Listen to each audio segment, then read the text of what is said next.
The first episode of Newbie Tuesday was very fast, so I'm going to shoot and upload a second one for today. In this one, we're going to talk about string names.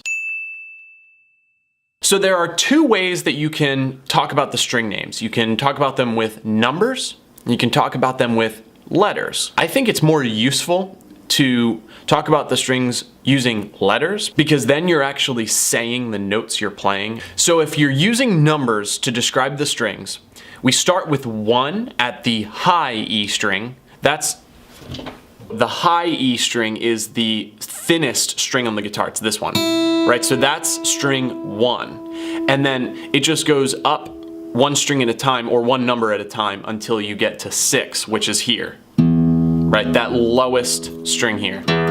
That's 6. So just to be really explicit here, we have, let me make sure that you can see this. You have 1, 2, 3, 4, 5, 6.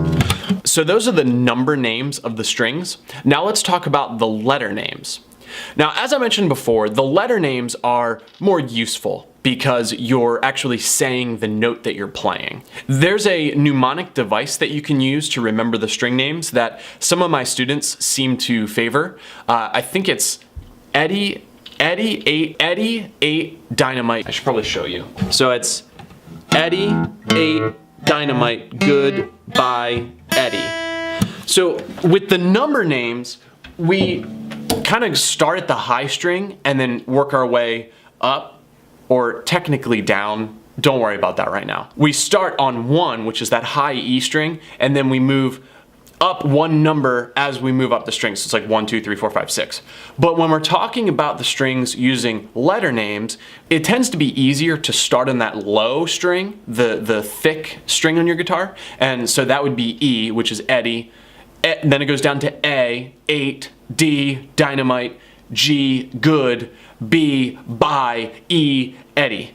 And those are the names. If you don't want to use the mnemonic device, which I didn't when I learned the string names, you can simply strike each string and say the name as you go. And if you do that like 12 or 24 times, you'll know the string names. So you can just hold your guitar and just play E, A, D, G, B, E. All right, guys, thanks for watching Newbie Tuesday, and I'll see you tomorrow for what we're still calling Guitar Lesson.